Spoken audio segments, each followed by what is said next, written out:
আল্লাহ রাব্বুল আলামিন বলেন কদ আফলাহা মান যাক্কাহা, সে ব্যক্তি সফল হয়ে গেছে যে ব্যক্তি তার আত্মাকে পরিশুদ্ধ করতে পেরেছে। ওয়া কদ খাবা মান দাসাহা, যে ব্যক্তি আত্মাকে পরিশুদ্ধ করতে পারে নাই সে ব্যক্তি ধ্বংস হয়ে গেছে।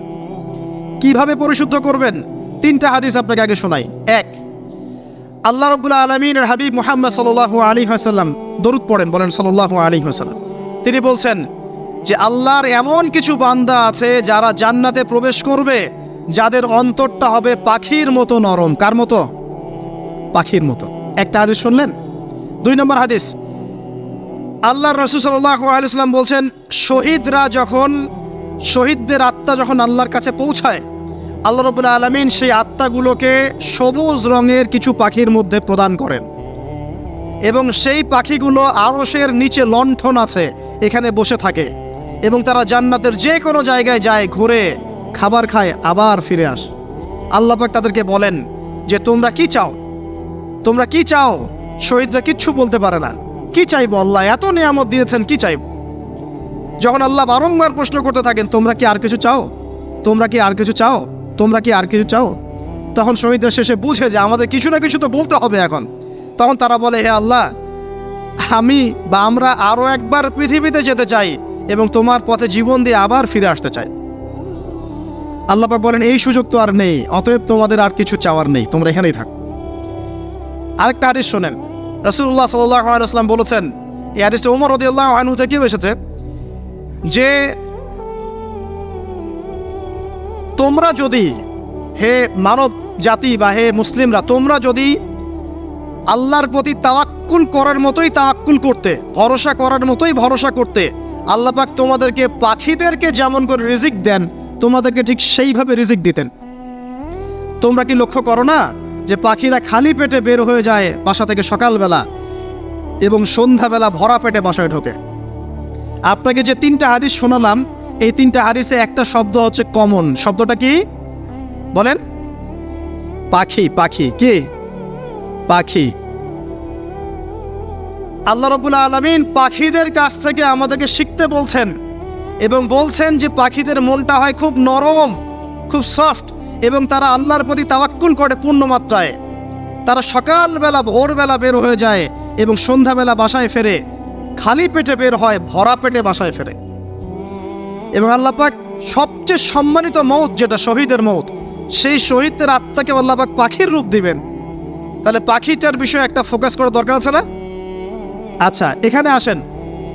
পাখির মন হচ্ছে নরম, মানে পাখির মনটা তাসকিয়া, আত্মশুদ্ধিতে পরিপূর্ণ।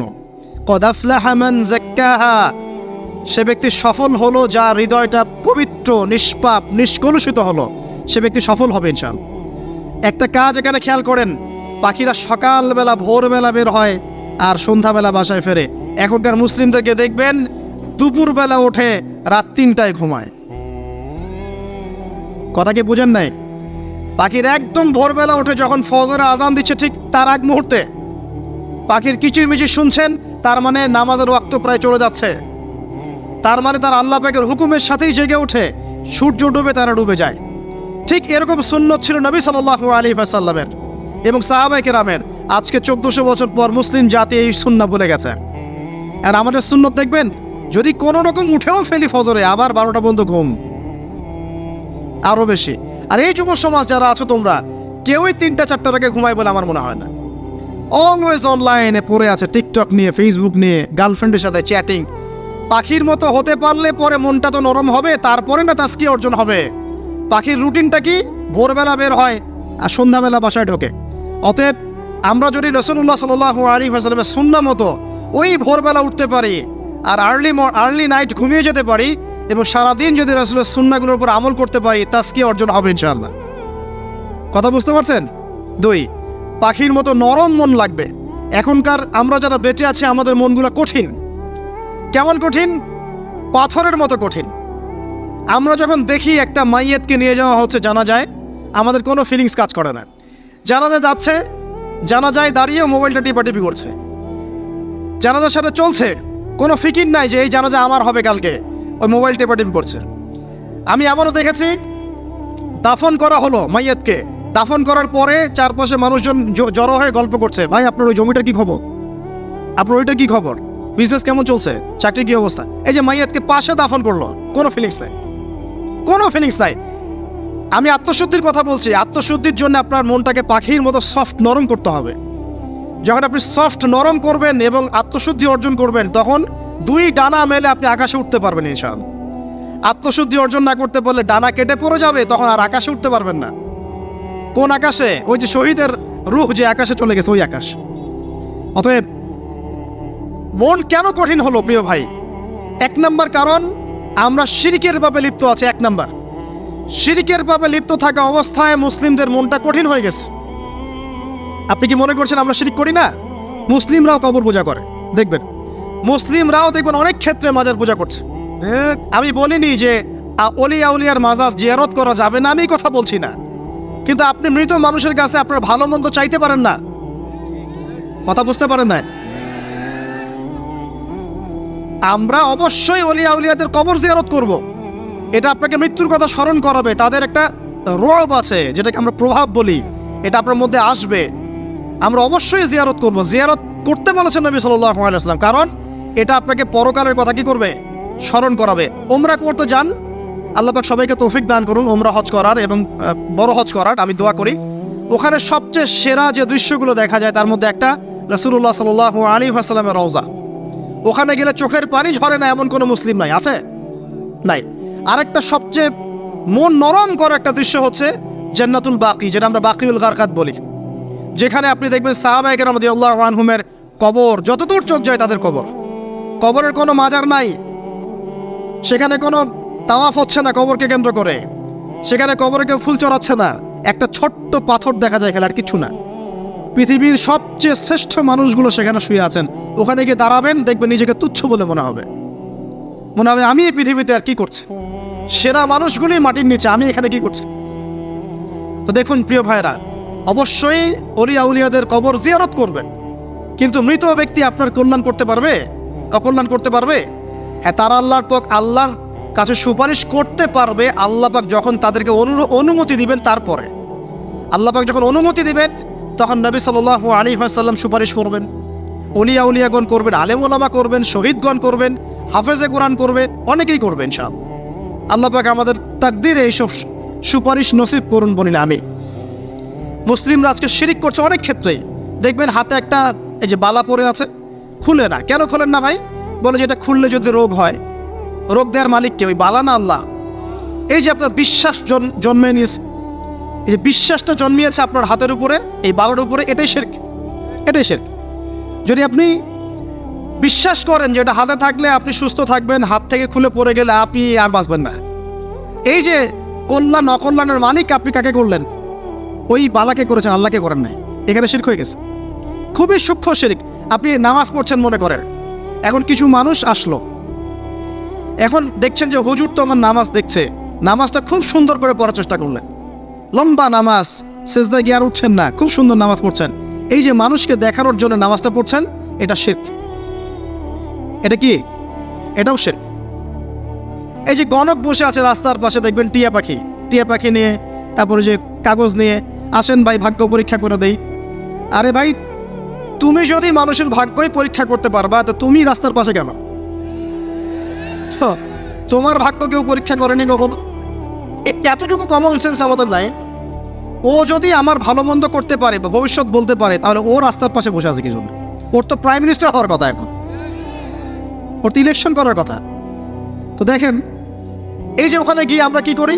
ভাই আমার হাতটা দেখে দেন, ভাই আমার অতীত বলে দেন, ভবিষ্যৎ বলে দেন। এবং এগুলো দিন দিন বাড়ছে, কিন্তু এই রাশিফল, কবিরাজি, গণকি, এগুলো দিন দিন বাড়ছে।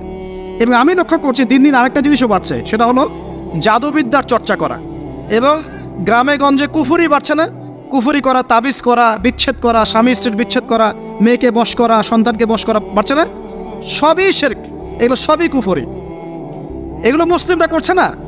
মুসলিমরা এসব শিরকে লিপ্ত আছে বলেই তো অন্তর কঠিন হয়ে গেছে। ফাকাসাত কুলুবুহুম, তাদের অন্তর কঠিন হয়ে গেছে। তো একটা হাদিস বলে এখানে খালি, নবী সাল্লাল্লাহু আলাইহি ওয়াসাল্লাম বলছেন, যদি কেউ কোনো গণকের কাছে যায়, গিয়ে বলে দেখেন তো আমার হাতটা একটু, ও কিন্তু বিশ্বাস করে না যে এ ভবিষ্যৎ বলতে পারে, খালি এমনি বলেছে একটু দেখেন তো, বলার সাথে সাথেই 40 দিনের নামাজ কবুল হবে না। আর যদি তার বলা কথায় বিশ্বাস করে যে হ্যাঁ তোমার ভবিষ্যৎ খুব ভালো, তুমি চাকরি পাবা, এটা করবা সেটা করবা, এবং সে বিশ্বাস করলো হ্যাঁ এটাই হবে, তখন নবী সাল্লাল্লাহু আলাইহি ওয়াসাল্লাম বলছেন সে যেন আল্লাহর পক্ষ থেকে যা নাজিল হয়েছে, মানে এই যে কোরআনুল কারীম, এই কোরআনকে যেন সে অস্বীকার করলো, মানে কুফরি করলো। এগুলো আমরা করছি না ভাই? অনেক কিছু করছে। আমরা স্তম্ভের পূজা করছি, অনেক মুসলিম আগুনের পূজা করছে। আগুন জ্বালিয়েছেন, মাথা নত করছেন কেন? আগুনের সামনে আপনি মাথা নত করবেন কেন? আপনি একটা স্তম্ভের সামনে, গাছের সামনে দাঁড়িয়ে মাথা নত করে ধ্যান করবেন কেন? আপনি মেডিটেশন করছেন কি জন্য? আপনাকে নামাজ দেওয়া হয় নাই? 5 ওয়াক্ত নামাজ দেওয়া হয় নাই? নামাজের চেয়ে বড় মেডিটেশন কিছু আছে নাকি? আপনি ধ্যান করছেন কি জন্য? অনেক মুসলিম তো জিনেরও উপাসনা করছে, জানেন? অনেক মুসলিম জিনকে তাবে করার চেষ্টা করছে। আর জিন বলে একটা জাতি আছে, এটা সত্য। এরকম প্রতিটা ক্ষেত্রে শিরক আছে। শিরক কথায় আছে, কাজে আছে, বিশ্বাসে আছে। দেখবেন মুসলিমরাই আল্লাহ ছাড়া অন্য কারো কাছে দোয়া করছে, মুসলিমরা নজর মানত করছে অন্য জায়গায়, আল্লাহর জন্য নজর মানত করছে না, অন্য কাউকে সন্তুষ্ট করার জন্য করছে। সন্তান হয় না, এখন কি হবে? সন্তান হয় না তো অমুকের কাছে যাও, সেখানে গিয়ে বকরি জবাই দাও, সন্তান হবে। সুবহানাল্লাহ। তো এই পদ্ধতি ইব্রাহিম আলাইহিস সালামের জানা ছিল না যে শেষ বয়সে তিনি বলছেন রব্বি হাবলি মিনাস সালিহিন? আপনি দোয়া করতে পারেন না? সন্তান হবে না কেন? আল্লাহ পাক তাকদিরে লিখে রাখলেন, অবশ্যই হবে। আর আল্লাহ পাক তাকদিরে না লিখলে কিভাবে হবে? তাকদিরে যে ব্যক্তি বিশ্বাস করে না সে ব্যক্তি হতাশ হয়। যা কিছু হচ্ছে আমাদের জীবনে সবই তাকদির, এর বাইরে একটা মানুষও যেতে পারবে না। তো প্রিয় ভাইরা, কথায়, কাজে এবং চিন্তায় আমরা অনেক শিরিক করছি। শিরিকের কারণে আমাদের অন্তর কঠিন হয়ে গেছে। আরো কেন কঠিন হচ্ছে? বেদাত। আমল করছেন নবীর সুন্নত মানার জায়গায় অন্য কিছু আপনি করছেন। এমন কিছু আমল করছেন যেগুলোর সাথে রাসূলের সুন্নতের কোনো সম্পর্ক নাই এবং সাহাবীদের সুন্নতেরও কোনো সম্পর্ক নেই। এই ক্ষেত্রে গিয়ে আপনি বেদাত করছেন, বেদাত করে অন্তর কঠিন হয়ে যাচ্ছে। অন্তর কঠিন হওয়ার একটা বড় কারণ হচ্ছে হারাম রিজিক। যখন আপনি হারাম রিজিকে যাচ্ছেন, সুদ, ঘুষ, আপনার দুর্নীতি, আপনার এই যে অন্যের সম্পদ আত্মসাৎ করা, হালাল হারামের পরোয়া না করা, এই রিজিক দিয়ে যখন আপনি আপনার দেহ, রক্ত, মাংস গঠিত হচ্ছে, আপনার কলবটা শক্ত হয়ে যাচ্ছে। আমি কি বুঝাতে পারছি না? হারাম রিজিক যখন আপনার শরীরে ঢুকছে, অন্তরটা শক্ত হয়ে যাচ্ছে। একটা হাদিস যথেষ্ট। আল্লাহ রাসূল বলেছেন ইন্নাল্লাহা তাইয়্যিব লা ইয়াকবালু ইল্লা তাইয়্যিব। আল্লাহ পাক পবিত্র সত্তা, তিনি পবিত্র ছাড়া কবুল করেন না। আপনি 10টা হজ করে আসেন, চুরির টাকা দিয়ে, ডাকাতির টাকা দিয়ে, আত্মসাতের টাকা দিয়ে, দুর্নীতির টাকা দিয়ে, যদি কবুল হয় তাহলে কোরআন সুন্নাহ মিথ্যা হয়ে যাবে। নাউযুবিল্লাহ। কথা কি বুঝতে পারছেন না? আল্লাহ রাব্বুল আলামিন বলছেন আল্লাহ পাক পবিত্র ছাড়া কবুল করেন না। হারাম রিজিক দিয়ে ইবাদত কবুল হয় না। আমরা ওই যে রংপুর অঞ্চলে একবার ওই যে হারাগাছ একটা অঞ্চল আছে না, সেখানে গিয়েছিলাম। সেখানে মাশাআল্লাহ আবার বিড়ির অনেক ফ্যাক্টরি আছে। কিসের? বিড়ি তো হালাল নাকি? তামাক তো হালাল নাকি? তো সেখানে বিড়ি ফ্যাক্টরির অনেক মালিক আছে এবং তারা মসজিদ কমিটির অনেক দায়িত্বপ্রাপ্ত আর কি। মুসলিমদের গায়রত্ব এখন নাই, মুসলিমরা এদেরকে আবার মসজিদ কমিটির সদস্যও বানিয়েছে। তো এখন মসজিদ কমিটিতে এসে তার প্রভাবে আর ইমাম সাহেব টিকতে পারে না। দুইজন বলে নামাজের পর হাত তুলে দোয়া করতে হবে, দুইজন বলে করা যাবে না। ঠিক আছে? এই নিয়ে এই ক্যাচাল হতে হতে দেখা গেল এক পর্যায়ে মারামারি পর্যন্ত হয়েছে। মসজিদ ভাগ হয়েছে, মারামারিও হয়েছে। তো সেখানে আমাকে দাওয়াত করেছিল যে ওয়াজ করার জন্য, দোয়া করার কথা বলছে। তাই আমি বললাম যে দোয়া করে লাভ কি? দোয়া করলেই বা কি, না করলেই বা কি? রিজিকটাই তো হারাম। আপনি তো তামাকের টাকা খাচ্ছেন, তামাক। আপনি মাদকের টাকা খাচ্ছেন, এটা কি হালাল না হারাম? তো হারাম টাকা দিয়ে হাত তুলে দোয়া করলেই কি, না করলেই কি? দোয়া তো উঠছে না উপরে। আগে হারাম রিজিক ছাড়েন, তারপর দোয়া তো। তো রিজিক হারাম হওয়ার কারণে আমাদের কি হচ্ছে? অন্তরটা কি হচ্ছে ভাই? কঠিন হচ্ছে। ওই পাখির মতো আর মুক্ত আকাশে উঠতে পারবেন না। তারপরে সামনে যান, আরো কেন কঠিন হয়? বস্তুবাদিতা, দুনিয়া। সারাদিন দুনিয়ার ফিকির, দুনিয়ার চিন্তা। খাবো কি, পরবো কি, ব্যাংক ব্যালেন্স, টাকা পয়সা, স্ট্যাটাস, সারাটা দিন দুনিয়ার দুনিয়া। ঘুম থেকে ওঠা থেকে নিয়ে শুরু করে ঘুমানো পর্যন্ত খালি দুনিয়া। যারা দুনিয়ার নেশায় মত্ত হয়ে আছে, এদের অন্তরটা কঠিন হয়ে যায়। এই অন্তরটা পাখির মতো হতে পারবে না। ঠিক আছে কথা? যারা দুনিয়ার নেশায় মত্ত হয়ে আছেন, এই অন্তরটা কঠিন হয়ে যাবে, পাখির মতো হতে পারবে না। তারপর কি? আরো সামনে যান। দিনই জ্ঞান চর্চা না করা অন্তর কঠিন হওয়ার কারণ। আর কি কারণ? পাপ করা। পাপ যত বেশি আপনি পাপ করবেন, যত বেশি পর্ন দেখবেন, যত বেশি মাদক খাবেন, যত বেশি জুয়া খেলবেন, যত বেশি অহেতুক সময় নষ্ট করবেন, যত বেশি আপনি অন্যের ক্ষতি করবেন, ঠিক আছে, নিরপরাধ মানুষের উপর নির্যাতন করবেন, যত বেশি আপনি পাপ করবেন, পাপ, এই পাপ করতে করতে করতে মানুষের অন্তর কঠিন হয়ে যায়। ইবনুল কাইয়্যিম রাহিমাহুল্লাহ বলেছেন যে পাপ করতে থাকলে মানুষের অন্তর কঠিন হয়ে যেতে থাকে, এবং ইস্তেগফার আর জিকির করলে গিয়ে মানুষের অন্তর আবার নরম হতে থাকে। পাপের উপর পাপ করতে থাকলে মানুষের অন্তর কঠিন হতে থাকে। এ বিষয়ে রাসূলুল্লাহ সাল্লাল্লাহু আলাইহি ওয়াসাল্লাম বলেছেন, যখন মানুষ একটা পাপ করে কলবের মধ্যে একটা কালো দাগ পড়ে যায়, যখন আরও একটা পাপ করে আরেকটা কালো দাগ পড়ে যায়। এভাবে যখন পাপ করতেই থাকে তখন পুরো কলবটাই কালিমাপূর্ণ হয়ে যায়। এই অবস্থায় যদি সে তওবা করে আল্লাহ পাক মাফ করে দিবেন। যদি এই অবস্থায় তার মৃত্যু হয়ে যায়, তার আত্মাটা থেকে দুর্গন্ধ বের হতে থাকে, যে আত্মাটা কবজ করতে পর্যন্ত মালাকুল মউত মানে ঘৃণা পোষণ করেন। কথা কি বুঝতে পারছেন? যখন অন্তর পাপ করতে করতে কলুষিত হয়ে যাবে, ওয়াকাদ খাবা মান দাসাহা, যখন পাপ করতে করতে অন্তর কলুষিত হয়ে যাবে, তখন আপনার এই মালাকুল মউত পর্যন্ত ওই আত্মাটাকে বের করার সময় ঘৃণা করবে, দুর্গন্ধযুক্ত। আল্লাহ পাক আমাদেরকে পাপ থেকে বাঁচিয়ে রাখুন, আমিন। এরকম কিছু কাজ আছে, বস্তুবাদিতা, শিরক, বেদাত, হারাম রিজিক, সারাদিন দুনিয়ার ফিকির নিয়ে থাকা, ঠিক আছে, অন্যের ক্ষতি করা, পাপ কন্টিনিউয়াসলি করতে থাকা, এবং দিন ছেড়ে দেওয়া, দিনের এলেম ছেড়ে দেওয়া, আল্লাহ পাকের আনুগত্য ছেড়ে দেওয়া, এই কাজগুলো করতে থাকলে মানুষের অন্তর কি হয়? কঠিন হয়ে যায়।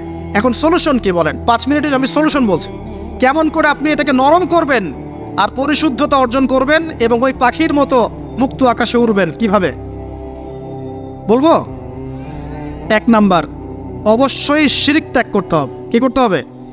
শিরক ত্যাগ করতে হবে, আল্লাহ পাকের তাওহীদের উপর থাকতে হবে। আল্লাহ পাক তৌফিক দান করুন। লং কিছু বলার সময় নেই আমার হাতে, একটা বই বলছি, কিতাবুত তাওহীদ। কি নাম? কিতাবুত তাওহীদ। এই বইটা অনেক ভার্সন বাজারে বের হয়েছে, কিনে দেখবেন শিরক কত প্রকার কি কি, তাওহীদ কাকে বলে কত প্রকার কি কি। যেটা বুঝবেন না, মাদ্রাসায় চলে যাবেন, আলেম ওলামার কাছে গিয়ে জিজ্ঞাসা করবেন, হুজুর এটা বুঝি নাই। ঠিক আছে? 1 নাম্বার, শিরক ত্যাগ করতে হবে। 2 নাম্বার, আপনাকে তাওহীদে থাকতে হবে। দেখ, অন্তর নরম করার কথা বলছি। 2 নাম্বার, সুন্নতের উপর আমল করতে হবে। ওই যে পাখির কথা বললাম, যে সকালবেলা বের হয় আর সন্ধ্যাবেলা কি করে? বাসায় ফেরে। খালি পেটে বের হয়, ভরা পেটে বাসায় ফেরে। তার মানে আমাদেরকেও সকাল সন্ধ্যাটা কাটাতে হবে নবী সাল্লাল্লাহু আলাইহি ওয়াসাল্লামের সুন্নত অনুযায়ী। যখন তিনি ঘুমাতেন তখন ঘুমাবেন, যখন উঠতেন তখন উঠবেন, বাকি কাজ যেমন করে করতেন তেমন করে করবেন, তখন অন্তর ইনশাআল্লাহ নরম হয়ে যাবে। ঠিক আছে ভাই? 2। 3 নাম্বার, 5 ওয়াক্ত নামাজ জামাতে। নামাজ আপনাকে যে কোনো পাপ থেকে বাঁচাবে ইনশাআল্লাহ। ভাই জেনা করছেন, নামাজ পড়েন। পর্নোগ্রাফি দেখেছেন, তাও তওবা করে নামাজ পড়েন। আপনি হারাম অ্যাফেয়ার্সে আছেন, হতাশ হয়েন না, নামাজ পড়েন। গোনা ছাড়তে পারছেন না, নামাজ পড়েন। সুদ খাচ্ছেন, নামাজ পড়েন। আপনি পতিতালয়ে গিয়েছেন, নামাজ পড়েন। বেপর্দা চলছেন, তাও নামাজ পড়েন। আপনি অন্যের হক নষ্ট করেছেন, তাও নামাজ পড়েন। যে পাপই করেছেন, নামাজটা পড়েন। নামাজ আপনাকে সমস্ত পাপ থেকে বাঁচিয়ে রাখবে ইনশাআল্লাহ। আস্তে আস্তে ইনশাআল্লাহ দেখবেন সব পাপ থেকে আপনি দূরে চলে আসছেন ইনশাআল্লাহ তাআলা। 3 নাম্বার নামাজ। 4 নাম্বার, বেশি থেকে বেশি, ভাই শোনেন, বেশি থেকে বেশি পরকালের ফিকির করবেন। খালি পরকালের চিন্তা করবেন যে আমাকে মৃত্যুবরণ করতে হবে, কবরে যেতে হবে, পুলসিরাত পার হতে হবে, আল্লাহর সামনে দাঁড়াতে হবে। যত বেশি আপনি আল্লাহর ফিকির করবেন, পরকালের ফিকির করবেন, আপনার মনটা নরম হয়ে যাবে ইনশাআল্লাহ তাআলা, মনটা শক্ত হবে না। 5 নাম্বার, মানুষের সাথে খুব বেশি মেলামেশা করবেন না। মানুষের সাথে খুব বেশি মেলামেশা করলে ইবনুল কাইয়্যিম রাহিমাহুল্লাহ বলেছেন অন্তর কঠিন হয়ে যায়। কারণ মানুষ আপনাকে গীবত করাবে, হ্যাঁ, মানুষ খারাপ কাজে নিয়ে যাবে, বেফাস কথাবার্তা বলবেন, হয়তো বেফাস কাজ করবেন, ফজুল কি বাত করবেন। এগুলো করতে গিয়ে আপনি দেখবেন অন্তর কঠিন হয়ে গেছে। এত বেশি মানুষের সাথে মেলামেশার দরকার নাই, প্রয়োজন যতটুকু অতটুকু করবেন। ঠিক আছে? আল্লাহ পাক তৌফিক দান করুন, আমিন। কয়টা বললাম? 5। 6, আমার সবচেয়ে প্রিয় নসিহত, প্রত্যেক দিন মিনিমাম 1 ঘন্টা করে কোরআন তেলাওয়াত করবেন বুঝে। আমি বলিনি না বুঝে করলে কোনো নেকি হবে না, প্রত্যেক হরফে 10 নেকি হবেই হবে, কিন্তু আপনি করবেন বুঝে ইনশাআল্লাহ। যখন বুঝে আপনি প্রত্যেক দিন 1 পারা করে বা 1 ঘন্টা করে কোরআন তেলাওয়াত করবেন, আপনার কলিজা, আপনার কলব নরম হতে বাধ্য, এবং আপনার অন্তরে আল্লাহ নূর নেমে আসবে ইনশাআল্লাহ। দেখবেন আপনার কলব থেকে সমস্ত এই যে পঙ্কিলতা, কলুষতা ইনশাআল্লাহ চলে যাবে ইনশাআল্লাহ তাআলা। 2টো জিনিস অন্তরকে পবিত্র করে ফেলে, এক হচ্ছে কোরআন তেলাওয়াত, আর এক হচ্ছে বেশি থেকে বেশি আল্লাহর জিকির এবং ইস্তেগফার। তো কোরআন তেলাওয়াত বাড়িয়ে দেন। আল্লাহ পাক সবাইকে কোরআন তেলাওয়াত করার তৌফিক দান করুন, আমিন। যারা শেখেন নাই আজকে ওয়াদা করেন যে কোরআন আপনারা বিশুদ্ধ করে পড়া শিখবেন, ওয়াদা করেন। আগামী রমজান আসার আগেই এক খতম দেওয়া চাই, পারবেন? এবং কোরআনের চর্চা বাড়িয়ে দিবেন, প্রত্যেক দিন কিছু করেন না করেন কোরআন তেলাওয়াত করতে হবে, ঠিক আছে? আল্লাহ পাক তৌফিক এনায়েত করুন, আমিন। আর বুঝে পড়ার চেষ্টা করবেন। একটা সহজ তাফসীর বলে দেই, মারিফুল কোরআন বাসায় আছে না? মারিফুল কোরআন তাফসীর ইবনে কাসির বাসায় নাই? জালালাইন বাসায় নাই? বাসায় নাই, কিনেন। সারাদিন তো অনেক টাকা পয়সা খরচ করছেন, 3টা তাফসীর কিনেন, জালালাইন কিনেন, মারিফুল কোরআন কিনেন, ইবনে কাসির কিনেন, বাসায় গিয়ে পড়া শুরু করেন। পারবেন না? যে আয়াতটা বুঝবেন না, ওলামায়ে কেরামের কাছে যাবেন, গিয়ে বলবেন হুজুর এটা বুঝি নাই, বুঝাই দেন। নিজে নিজে ব্যাখ্যা করতে যাবেন না। ব্যাখ্যা করলে দেখবেন একজন পণ্ডিত বেরোছে, কিছু পণ্ডিত কোরআন পড়ে বলে কোরআনই মানি, হাদিস মানি না। এরকম পণ্ডিত দেখেন নাই? কোরআনই মানি, হাদিস আর মানি না। কারণ আল্লাহ নাকি, নাউজুবিল্লাহ, কোরআনে নাকি আল্লাহ পাক হাদিস মানতে বলে নাই, ও নাকি পায় নাই। এই জন্য দেখলাম সুবহানাল্লাহ, নামাজ পড়তেছে, কোরআন থেকে নামাজ পড়তেছে, হাদিসের কোনো হেদায়েত নিবে না। মানে কিরকম, যে হাত আবার ঠিকই বাঁধতেছে, হাত বাঁধতেছে, রুকু করতেছে, সেজদা করতেছে, এগুলো আবার কোথায় পাইলো আল্লাহ ভালো জানেন। হাত এভাবে বাঁধতেছে, এভাবে হাতটা বাঁধা কোরআনে কোথায় আছে আমি পাইলাম না কোথাও, ঠিক আছে? তা হাদিস ছাড়া কি এগুলো আসবে? হাত বাঁধ, সেজদায় গিয়ে সুবহান রাব্বিয়াল আ'লা বলছে না, বলছে আসলামতু লিরাব্বিল আলামিন। এটা কোরআন থেকে বলছে। অথচ নবী সাল্লাল্লাহু আলাইহি ওয়াসাল্লাম হাদিস থেকে বলছেন সুবহান রাব্বিয়াল আ'লা, সুবহান কুদ্দুসুন রব্বুল মালাইকাতি ওয়ার রূহ, সুবহানাকাল্লাহুম্মা রাব্বানা ওয়া বিহামদিকা আল্লাহুম্মা ইগফির। এগুলো নাই, ও বলছে আসলামতু লিরাব্বিল আলামিন। মানে কোরআন মানি, হাদিস মানি না। এত বেশি পণ্ডিত হওয়ার দরকার নাই। এরা হচ্ছে ইচরা পাকা টাইপের পণ্ডিত। ওমর রাদিয়াল্লাহু আনহুর যুগে বেঁচে থাকলে এদেরকে পিটাই সোজা করে ফেলাইতে হবে। ফাইজলামি শুরু করছে, কোরআন মানি, হাদিস মানি না। আল্লাহ পাক কোরআনে বলছেন ওয়া মা আতাকুমুর রাসূলু ফাখুযু, রাসূল যা দিয়েছেন তা গ্রহণ করো। ওয়া মা নাহাকুম আনহু ফান্তাহু, রাসূল যা নিষেধ করছেন দূরে থাকো। রাসূল যা দেন সেটা হাদিস না, রাসূল যা দেন সেটা সুন্নাহ না। সুন্নাহ তো সে মানেই না, আলটিমেটলি সে কোরআনই মানে না। তো আসল কথা হচ্ছে এইসব ফিতনা থেকে বেঁচে থাকবেন, কোরআন তেলাওয়াত বাড়িয়ে দেন। কয়টা বলছি? 5টা, 6টা। 7 নাম্বার, বেশি থেকে বেশি ইস্তেগফার সারাদিন পড়বেন। আস্তাগফিরুল্লাহ ওয়া আতুবু ইলাইহি, আস্তাগফিরুল্লাহ ওয়া আতুবু ইলাইহি, আস্তাগফিরুল্লাহ আল্লাযী লা ইলাহা ইল্লা হুয়াল হাইয়ুল কাইয়ুম ওয়া আতুবু ইলাইহি। প্রত্যেকদিন পড়তে হবে 100 বার করে। কতবার করে? 100 বার। 8 নাম্বার, বেশি বেশি আল্লাহর জিকির, চলতে ফিরতে জিকির। সুবহানাল্লাহ, আলহামদুলিল্লাহ, লা ইলাহা ইল্লাল্লাহ, আল্লাহু আকবার, লা হাওলা ওয়ালা কুওয়াতা ইল্লা বিল্লাহ। বলবেন হাসবুনাল্লাহু ওয়া নি'মাল ওয়াকিল, ঠিক আছে? সুবহানাকাল্লাহুম্মা রাব্বানা ওয়া বিহামদিকা আল্লাহুম্মা ইগফিরলি, সুবহানাল্লাহি ওয়া বিহামদিহি আদাদা খালকিহি ওয়া রিদা নাফসিহি ওয়া জিনাতা আরশিহি ওয়া বিদায়াতা কালিমাতিহি। যত জিকির আছে সব করবেন, জিকির বাড়াবেন। যত জিকির বাড়াবেন অন্তর পরিশুদ্ধ হবে ইনশাআল্লাহ আযজা ওয়া জাল। কয়টা বলছে? 8। আর 2টা বলি, 9। অন্যের হক নষ্ট করবেন না। অন্যের হক নষ্ট করলেই মন কঠিন হয়ে যাবে। অন্যের হক নষ্ট করবেন না, বরং মানবতার কল্যাণে কাজ করেন। যে কাজগুলো মানব সেবামূলক সেগুলো করেন। রক্তদান কর্মসূচি করেন, গাছ লাগান, এতিমের মাথায় হাত বোলান, বিধবার খোঁজ খবর নেন, ঠিক আছে? মেয়েদের সেলাই মেশিন কিনে দেন, মানুষের উপকারে কাজ করেন। দেখবেন আপনার মনটা নরম হয়ে যাবে ইনশাআল্লাহ। যার মন নরম এবং যার মনের মধ্যে সততা আছে, আল্লাহ পাক ইনশাআল্লাহ সেখানে অবশ্যই হেদায়েত ঢালবে ইনশাআল্লাহ তাআলা। আর 10 নম্বর সবচেয়ে শেষ হচ্ছে যে কবর জিয়ারত করবেন বেশি বেশি করে, এবং নিজের মৌতের কথা স্মরণ করে আল্লাহর কাছে বেশি বেশি দোয়া করবেন। কি দোয়া করবেন? ইয়া মুকাল্লিবাল কুলুব সাব্বিত কলবি আলা দীনিক, ইয়া মুসাররিফাল কুলুব সাররিফ কুলুবানা আলা তাআতিক। এই দোয়াগুলো করবেন ইনশাআল্লাহ। এবং কবর জিয়ারত করবেন সপ্তাহে সপ্তাহে, পারলে 2 দিন 3 দিন পর পর কবরস্থানে যাবেন। ইনশাআল্লাহ দেখবেন আপনার মন নরম হবে ইনশাআল্লাহ আযজা ওয়া জাল। এখনকার এই সভ্যতা এসে কবরস্থানকে সমাজ থেকে দূরে সরিয়ে দিয়েছে। অথচ আগে মুসলিমদের কবরস্থান ছিল মসজিদের পাশে, 5 ওয়াক্ত নামাজ পড়তো, কবর জিয়ারত করে বাসায় যেত। 5 ওয়াক্ত নামাজ পড়তে আসতো, কবরকে দেখতো, পরকালের কথা স্মরণ হতো। এখন কবরস্থান ওই যে দূরে, সারা জীবনে একবার যায় কিনা সন্দেহ আছে। এই 10টা কাজ যদি আপনারা করতে পারেন ইনশাআল্লাহ তাআলা, আমাদের কলবটা ইনশাআল্লাহ নরম হবে, আত্মশুদ্ধি অর্জিত হবে। আর এগুলোর পাশাপাশি অবশ্যই আল্লাহওয়ালা, আত্মশুদ্ধিওয়ালা মানুষের সহমতে গিয়ে থাকবেন। আল্লাহওয়ালা, আত্মশুদ্ধিওয়ালা মানুষের সহমতে গিয়ে থাকবেন, তাদেরকে দেখেই দেখবেন মনটা নরম হয়ে যাবে ইনশাআল্লাহ। ইলমি পরিবেশে থাকেন, দিনী পরিবেশে থাকেন, আমর বিল মারুফ নাহি আনিল মুনকারে কাজ করেন। 3 দিন, 7 দিন, 40 দিন, যতদিন পারেন আল্লাহর পথে সময় লাগান, সময় লাগান। আমি এটাকে আপনার আত্মশুদ্ধির জন্য বলছি, এটাই একমাত্র পথ পদ্ধতি আত্মশুদ্ধির, এটা বলছি না। এখানে গেলে আপনি ইনশাআল্লাহ আপনার ইসলাহ এবং সংশোধনের জন্য কাজ করতে পারবেন। আল্লাহ রাব্বুল আলামিন আমাদের সবার কলবগুলোকে পরিচ্ছন্ন করুন। আল্লাহ পাক আমাদের সবাইকে শিরকের পাপ থেকে বাঁচিয়ে রাখুন, হৃদয় কঠিন হওয়া থেকে বাঁচিয়ে রাখুন। আল্লাহ পাক আমাদেরকে বেশি থেকে বেশি কোরআন তেলাওয়াত করার তৌফিক দান করুন, দ্বীনি জ্ঞান চর্চা করার তৌফিক দান করুন। আল্লাহ পাক আমাদের সবাইকে হারাম রিজিক, জেনা, সুদ, ঘুষ থেকে বাঁচিয়ে রাখুন। আল্লাহ পাক আমাদেরকে পরকালীন চেতনায় এই দুনিয়ার জীবন কাটানোর তৌফিক এনায়েত করুন। আমিন। হাদিসটা কঠিন। রাসূলুল্লাহ সাল্লাল্লাহু আলাইহি ওয়াসাল্লাম বলেছেন, যখন নবীর নাম উচ্চারিত হবে তখন বলবেন কি? সাল্লাল্লাহু আলাইহি ওয়াসাল্লাম। নবী সাল্লাল্লাহু আলাইহি ওয়াসাল্লাম বলেছেন, মান তারাকা সালাতান মুতাআম্মিদান ফাকাদ কাফারা। মান মানে যে কেউ, তারাকা মানে ছেড়ে দিল, ত্যাগ করলো, সালাতান মানে নামাজ, মুতাআম্মিদান মানে ইচ্ছাকৃতভাবে, ফাকাদ কাফারা সে ব্যক্তি কুফরি করলো। এই হাদিসটাকে আগে শুনেছেন? আলেম ওলামারা জানেন, কিন্তু আপনারা কি জানেন? মান তারাকা সালাতান মুতাআম্মিদান ফাকাদ কাফার, যে ব্যক্তি ইচ্ছাকৃতভাবে বিনা ওজরে, কোনো ওজর নাই, ইচ্ছাকৃতভাবে নামাজ ছেড়ে দিল, ত্যাগ করলো, সে ব্যক্তি কুফরি করলো। এখন আপনি বলেন, কুফরি যে ব্যক্তি করে সে কি হয়? যদি আমরা ধরেও নেই সে মন থেকে নামাজ অস্বীকার করে না, অলসতা বশত পড়ে নাই, তারপরেও তো কাজটা ফাঁসে, কি তাই নয় কি? আচ্ছা, তো আজকের প্রথম নসিহত হচ্ছে 5 ওয়াক্ত নামাজ মৃত্যুর আগ পর্যন্ত কেউ ছাড়বেন না।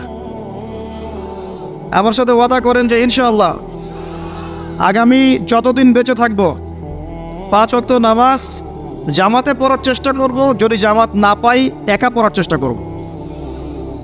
আল্লাহ পাক তৌফিক দান করুন। আমিন। আজকে যদি এই কথাটাই শুধু বাসায় নিয়ে যেতে পারেন, 5 ওয়াক্ত নামাজ আর জীবনে ছাড়বো না, আমাদের আজকের মাহফিল সফল। আর আজকে যদি অনেক কথাবার্তা হয় ওয়ার্ল্ড অ্যাফেয়ার্স নিয়ে, ইকোনমিক্স নিয়ে, শেষ জামানা নিয়ে, ঠিক আছে, আমাদের সমকালীন ফিতনাগুলো নিয়ে, কিন্তু দিন শেষে বাড়িতে যদি কিছু না নিয়ে যেতে পারেন তাহলে আলোচনায় এসে কোনো লাভ নাই।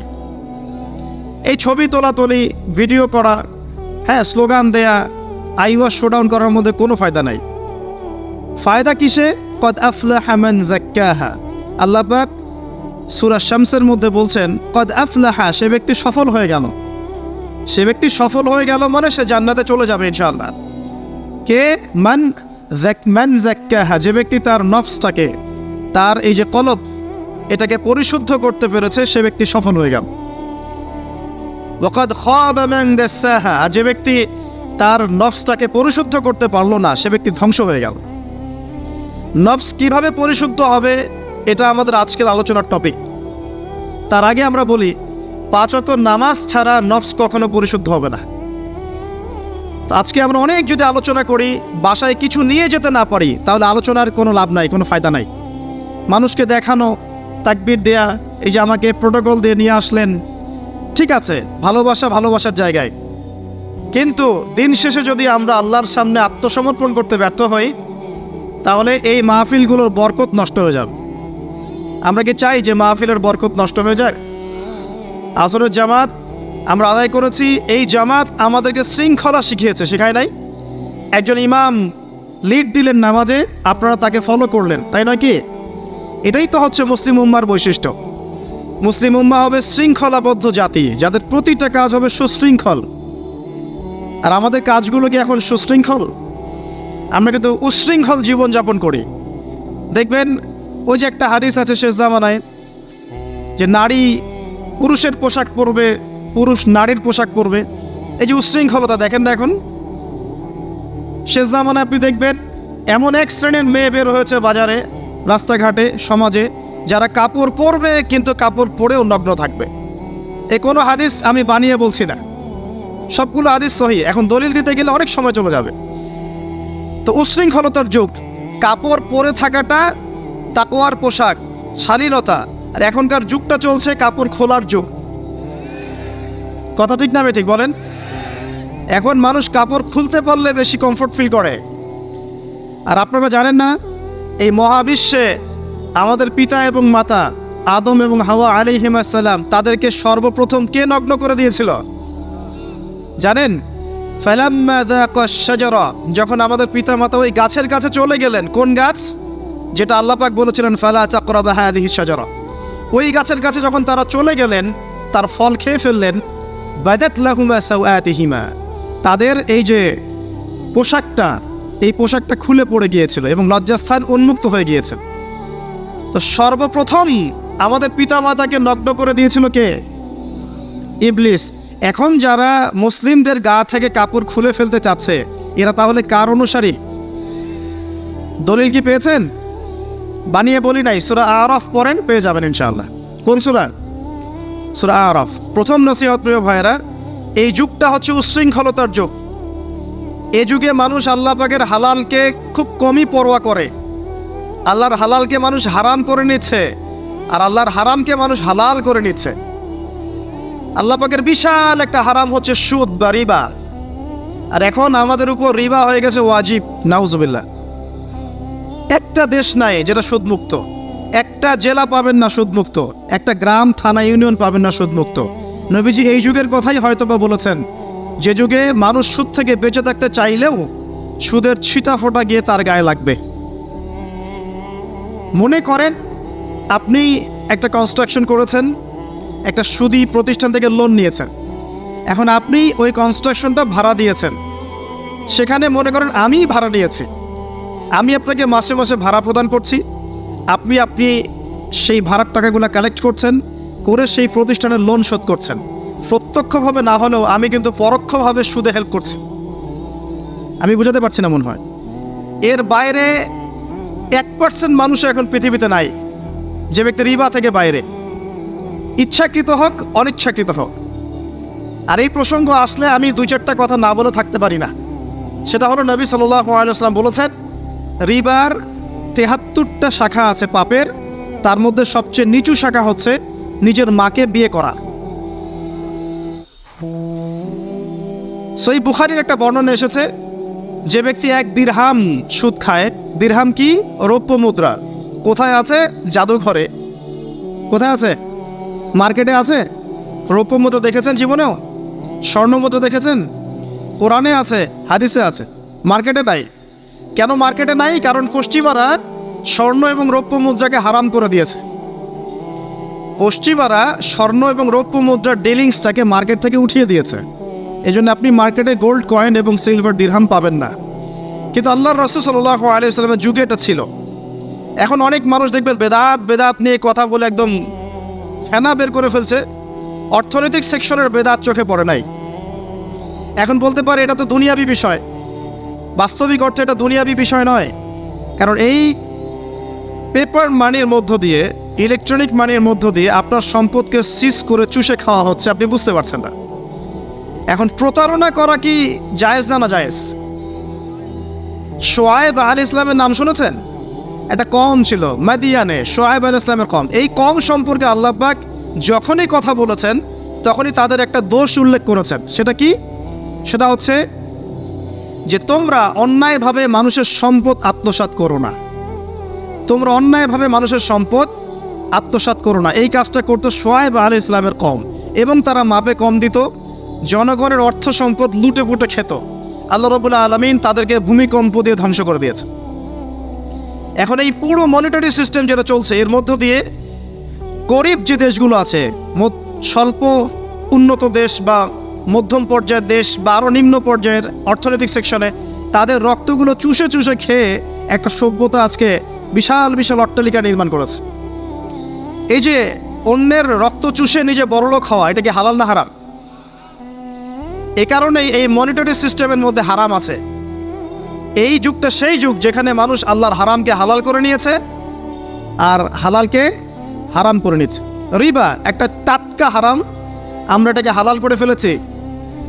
এখন এই হাদিসগুলো শুনলে আমাদের গায়ের মধ্যে দাগও কাটে না, অন্তরটা কেঁপে ওঠে না, আমাদের কলবে কোনো নড়া দেয় না। নবী সাল্লাল্লাহু আলাইহি ওয়াসাল্লাম বলছেন, 1 দিরহাম যে ব্যক্তি সুদ খেয়েছে সে যেন 36 বার জেনা করেছে। কতবার? আমি হাদিসটা বানিয়ে বললাম কি বললাম না, আপনারা আলেমদেরকে জিজ্ঞাসা করবেন, বাসায় গিয়ে অবশ্যই জিজ্ঞাসা করবেন। যদি দেখেন হাদিস ঠিক আছে, সহি, তাহলে আল্লাহর ওয়াস্তে এখন যেমন তওবা করলেন আমি 5 ওয়াক্ত নামাজ ছাড়বো না, ঠিক আমার সাথে আবার তওবা করেন যে সারা জীবন সুদ খাবো না ইনশাআল্লাহ। নবী সাল্লাল্লাহু আলাইহি ওয়াসাল্লাম 4 শ্রেণীর মানুষকে অভিশাপ করেছেন। এক শ্রেণী যে সুদ খায়, 2 নাম্বার যে দেয়, 3 নাম্বার যে সাক্ষী থাকে, 4 নাম্বার যে লিখে রাখে। এখন আপনি বলেন এই পুরো মনিটারি সিস্টেমের মধ্যে এই 4 শ্রেণীর মানুষ আছে না? কোনো না কোনোভাবে আমরা এর সাথে সম্পৃক্ত নই কি? সম্পৃক্ত। অতএব আল্লাহর এই বাণীকে যদি ভয় করেন, কোন বাণী? আল্লাহ পাক বলছেন ইয়া আইয়ুহাল্লাযীনা আমানু হে মুমিনগণ ইত্তাকুল্লাহ, তোমরা আল্লাহকে ভয় করো। ওয়াযারু মা বাকিয়া মিনার রিবা ইন কুনতুম মুমিনিন, তোমরা সুদের অবশিষ্ট অংশগুলো ছেড়ে দাও যদি প্রকৃতপক্ষে তোমরা মুমিন হয়ে থাকো। ওয়া ইন লাম তাফআলু, তোমরা যদি সুদ না ছাড়ো, আল্লাহর হুঁশিয়ারি শোনেন, যদি তোমরা সুদ না ছাড়ো, ফাযানু বিহারবিন মিনাল্লাহি ওয়া রাসূলিহি, তাহলে আল্লাহ এবং তার রাসূলের সাথে যুদ্ধের ঘোষণা শুনে রাখো। আল্লাহ এবং তার রাসূলের বিপক্ষে যুদ্ধ করে কেউ জান্নাতে যাবে? কেউ কবরের আযাব থেকে বাঁচতে পারবে? কেউ হাউজে কাউসারের পানি পাবে? আল্লাহ এবং তার রাসূলের সাথে যুদ্ধ করে কেউ টিকতে পারবে? আপনার কি তাই মনে হয়? যদি মনে হয় তাহলে দিব্যি সুদ খান, কোনো সমস্যা নেই। আর যদি মনে হয় যে আল্লাহ এবং তার রাসূলের সাথে যুদ্ধ করে আমি পার পাবো না, আল্লাহ এবং তার রাসূলের বিরুদ্ধাচরণ করে আমার কবর টিকবে না, কারণ আমি একটা কথা বারবার বলি আপনাদেরকে যে আল্লাহ ছাড়া আমাদের আপন বলতে কেউ আছে? একা এসেছেন পৃথিবীতে, একাই যেতে হবে। আপনার খ্যাতি, আপনার অর্থনৈতিক খ্যাতি, অর্থের প্রতিপত্তি, আপনার ক্ষমতার দাপট, আপনার ধর্মীয় দাপট, কোনো কিছুই, ফ্যান ফলোয়ার্স, কেউ আপনার সাথে কবরে যাবে না। মনে করেন আমি আসছি, আপনারা সবাই স্লোগান দিচ্ছেন, কথার কথা আপনারা আমাকে ভালোবাসেন, বা একজন পলিটিশিয়ান আসছে, আপনারা সবাই স্লোগান দিচ্ছেন, ভালোবাসেন তাকে। দিন শেষে ওই পলিটিশিয়ান একাই কবরে যাবে, দিন শেষে আপনিও একাই কবরে যাবেন, আমিও একাই কবরে যাব। আলটিমেটলি কি হলো? দুনিয়া এবং আখেরাতে আল্লাহ ছাড়া প্রকৃত বন্ধু আমাদের কেউ নাই, প্রকৃত মওলা কেউ নাই। সেই আল্লাহ এবং তার রাসূলের বিরুদ্ধাচরণ করে কেউ তার সাথে যুদ্ধ করে কবরে পার পাবে, এমনটা ভাবা বোকামি নয় কি? আল্লাহ পাক আমাদেরকে বোঝার তৌফিক দান করুন। এটা সেই যুগ যে যুগে মানুষ আল্লাহর হারামগুলোকে হালাল করে নিচ্ছে। মাদকদ্রব্য হালাল না হারাম? এখন দেখবেন মেজরিটি সংখ্যক মানুষ মাদকদ্রব্যের সাথে সংশ্লিষ্ট হয়ে গেছে। স্পেশালি বর্ডার এলাকা যেগুলো আছে বাংলাদেশের, সেই বর্ডার এলাকাগুলোতে দিব্যি রমরম ব্যবসা চলছে, মাদকের দিব্যি ব্যবসা চলছে। এবং যারা মাদক খাচ্ছে এরা মুসলিম, তারা হয়তো এই হাদিস জানে না। আল্লাহ পাক ওদের কানের মধ্যে আমার এই হাদিস যেন পৌঁছে দেন, আমিন। নবী সাল্লাল্লাহু আলাইহি ওয়াসাল্লাম বলেছেন, আমি মেরাজের রাতে যখন গিয়েছি তখন এক শ্রেণীর মানুষকে দেখেছি, ওদেরকে শাস্তি দেওয়া হচ্ছে। কি শাস্তি? জাহান্নামীদের রক্ত এবং পুঁজ ওদেরকে খেতে দেওয়া হচ্ছে। জিবরাইল আলাইহিস সালামকে জিজ্ঞাসা করা হলো যে এরা কারা? তিনি বললেন, এরা আপনার উম্মতের সেই সব ব্যক্তি যারা মাদক দ্রব্য সেবন করত। আল্লাহ রাব্বুল আলামিন তার হাবিবের মাধ্যমে জানিয়েছেন, যখন কোনো মুসলিম মাদক সেবন করে বা কোনো ব্যক্তি মাদক সেবন করে, তখন 40 দিন তার নামাজ কবুল হয় না। এরপর যদি সে তওবা করে তাহলে আল্লাহ পাক তার তওবা কবুল করবেন ইনশাআল্লাহ। যদি সে আবারও মাদক খায় তওবা করার পর, আবার 40 দিন তার নামাজ কবুল হবে না। যদি সে আবার তওবা করে, আল্লাহ পাক আবার তাকে মাফ করে দিবেন। যদি সে আবারও মাদক খায়, আবার 40 দিন তার নামাজ কবুল হবে না। তারপর যদি আবার তওবা করে, আবার আল্লাহ তাকে মাফ করে দিবেন। এরপরেও যদি সে আবার মাদক দ্রব্য সেবন করে, নবী সাল্লাল্লাহু আলাইহি ওয়াসাল্লাম বলছেন, তাকে আল্লাহ রাব্বুল আলামিন পরকালে মৃত্যুর পরে তিনাতুল খাবাল পান করাবেন। তিনাতুল খাবাল। জিজ্ঞাসা করা হল, ইয়া রাসূলুল্লাহ, তিনাতুল খাবাল কি জিনিস? নবী সাল্লাল্লাহু আলাইহি ওয়াসাল্লাম উত্তর দিচ্ছেন, এটা হচ্ছে জাহান্নামীদের রক্ত, মাংস, এগুলো পুড়ে পচে যে রসটা বের হবে, এটা হচ্ছে তিনাতুল খাবাল। এই যে দুনিয়াতে যারা ওয়াইন খাচ্ছে, শ্যাম্পেইন, ওয়াইন, বিয়ার, তারপরে যে কি ভোদকা, হ্যাঁ, গাঁজা, হেরোইন, ফেন্সিডিল, ইয়াবা, একটা বিষয় শোনেন, কি কারণে আপনি সেখানে যাচ্ছেন? হতাশা, অথবা সঙ্গদোষ, অথবা পারিবারিক চাপ, অথবা যে গার্লফ্রেন্ড ছেড়ে চলে গেছে, এই তো বিষয়গুলো। কি কারণে মানুষ মাদকের কাছে যায়? কেন যায়? কারণটা কি? আমরা যখন ফিলোসফি পড়তাম তখন একটা তত্ত্ব পড়ানো হয়েছে আমাদেরকে। তত্ত্বটার নাম হচ্ছে কার্যকারণ তত্ত্ব। মানে প্রত্যেকটা কাজের পিছনে একটা কারণ থাকে, ঠিক আছে? এই যে মুসলিমরা নামাজ পড়ে কেন? আল্লাহর জন্য। মুসলিমরা যাকাত দিবে কেন? আল্লাহকে সন্তুষ্ট করার জন্য। মুসলিমরা প্রতিটা কাজ কেন করে? পরকালের স্বার্থে। পরকালের স্বার্থ নাই, আমি নাই। যে কাজে পরকালের স্বার্থ নাই সে কাজে মুসলিমরা নাই। তাই প্রতিটা কাজের পিছনে একটা কারণ থাকে। দেখবেন কেন সে সুদ খাচ্ছে? তার পরিবারের স্বার্থে। কেন সে ঘুষ নিল? তার ছেলে মেয়ের উন্নয়নের জন্যে। কেন সে দুর্নীতি করছে? বিকজ সম্পত্তি অর্জন করে সে তার ভবিষ্যৎ প্রজন্মকে সিকিউর করতে চায়। কেন সে মাদক খেলো? ওই যে গার্লফ্রেন্ড ছেড়ে চলে গেছে তাই। কেন মাদক খেলো? ওই যে এক বন্ধু মাদক খায়, সে ডাকছে আয় একটা টান দে, সঙ্গদোষ। কেন সে মাদক খেলো? পরিবারের চাপ, হতাশা। কেন মাদক খাচ্ছে? চাকরি পায় না, বেকার, মাদক খাচ্ছে। মানে মেন্টাল চাপগুলো নিতে পারছে না, সে মাদক খাচ্ছে। সবচেয়ে বেশি মানসিক চাপ কাদের উপর আসে জানেন? 1 নম্বর নবীগণের উপরে, 2 নম্বর আল্লাহর সৎ বান্দাদের উপরে, তারপর যার ইমান যত উঁচু তার উপর মানসিক চাপ তত বেশি আসে। এখন যদি মানসিক চাপের সলিউশন মাদকই হবে, তাহলে তো আমাদেরই মাদক খাওয়া দরকার ছিল, নাউজুবিল্লাহ। আর আমরা যে পরিমাণ মানসিক চাপ ফেস করি তা চিন্তাই করতে পারবেন না। যে যত বড় দায়িত্বশীল, যারা পলিটিশিয়ান, ওদেরকে জিজ্ঞাসা করবে তারা কি পরিমাণ মানসিক চাপ নিয়ে ঘোরে। আপনার কাছে মনে হচ্ছে যে একটা ক্ষমতা পেয়েছেন, খুব মানে উনি অনেক বড় ক্ষমতাধর, উনি অনেক ভালো আছেন, উনি মোটেই ভালো নাই। ওনাকে জিজ্ঞাসা করেন, উনি মোটেই ভালো নাই। এই মানুষের যে পেরেশানি, যে চাপ, এগুলো নিতে নিতে তার স্ট্রোক হয়ে যাচ্ছে, হার্ট স্ট্রোক হচ্ছে, ডায়াবেটিস হচ্ছে, হাই ব্লাড প্রেশার, ইসিজি করো, দেখবেন। এই কারণে মানসিক চাপটা রিলিজ করতে হবে, তাই তো? এই মানসিক চাপ রিলিজ করতে গেলে মাদকই সলিউশন নয়। সলিউশনটা কি? এই যে আমার হাতে এখানে আছে একটা কোরআন। মানসিক চাপ থেকে আপনাকে মুক্তি দিবে আল কোরআনুল কারীম, আর কিচ্ছু না। আরেকটা বিষয় কোরআনের সাথে, সেটা হলো প্রথমে বলেছি 5 ওয়াক্ত নামাজ। আপনি ওযু করে সুন্দর করে 5 ওয়াক্ত নামাজ জামাতে পড়বেন, ডেইলি 1 ঘন্টা করে কোরআন তেলাওয়াত করবেন, সময় পেলে একটু হাদিস পড়বেন, 2-4 টাকা দান সদকা করবেন, ভালো কাজের সাথে থাকবেন, অন্যায় কাজে যাবেন না, ইসলামকে এগিয়ে নেওয়ার জন্য আমর বিল মারুফ নাহি আনিল মুনকারের কাজ করবেন। আপনার চেয়ে সুখী কোনো মানুষ পৃথিবীতে নাই। ওই সুখ যদি ওই যে বুশরা জানতে পারতো না, তাহলে আপনার কলিজার মধ্যে পারমাণবিক বোম মেরে দিত। কথা বুঝতে পারেন নাই? পশ্চিমারা যদি জানতে পারতো যে মুসলিমরা কত শান্তিতে থাকে এসব কাজ করার পরে, তাহলে আমাদের অন্তরের মধ্যে পারমাণবিক বোম মেরে ধ্বংস করে ফেলত। ওরা তো আমাদের সুখ দেখতে পারে না, পারে? প্রকৃতপক্ষে এরা বিশ্বের কোনো ধার্মিক মানুষের সুখই দেখতে পারে না। এরা শুধু মুসলিমদের শত্রু নয়, বরং ধর্মের শত্রু।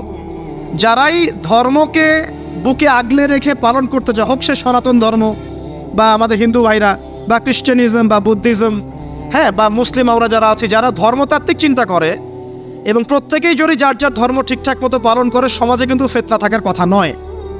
কারণ প্রত্যেকটা ধর্মের মধ্যেই ভালো কাজের কথাই কিন্তু বলা হচ্ছে।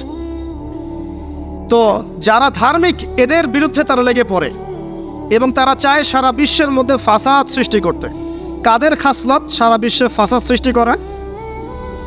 বলতে পারবেন? আপনাকে আমি দেখাচ্ছি, সূরা কাহফ খুলে দেখেন।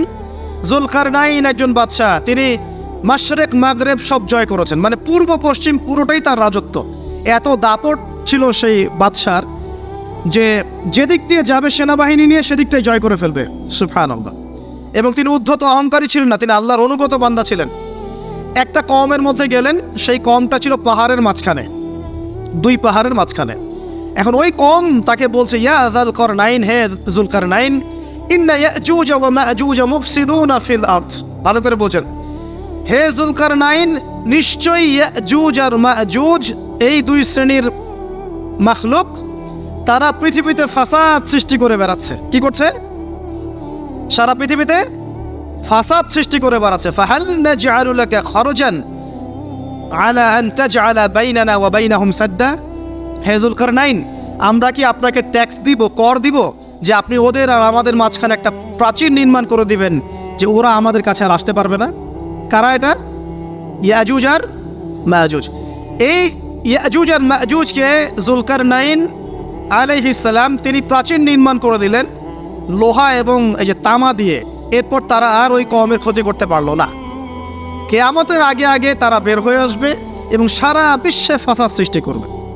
এখনও তারা বের হয়ে আসছে, আমি সেটা বলছি না, কিন্তু এখন পুরো বৈশ্বিক প্রেক্ষাপটে যারা বিশ্বে ফাসাদ সৃষ্টি করে বেড়াচ্ছে, এদের মধ্যে এই ইয়াজুজ মাজুজের খাসলত আছে, চরিত্র আছে। দেখবেন ওই দিকে ইউক্রেনকে ব্যস্ত রেখেছে রাশিয়ার এগেনস্টে এবং নিউক্লিয়ার যুদ্ধ বাঁধানোর পায়তারা করছে। এটা অলমোস্ট আমাদের ঘরের কোনায় চলে এসেছে।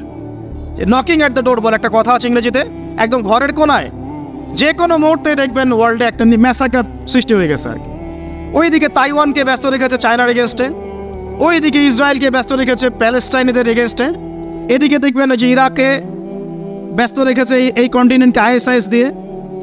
ঠিক আছে, বাংলাদেশকেও ব্যস্ত রাখার চেষ্টা করছে মায়ানমারকে দিয়ে, দেখছেন না?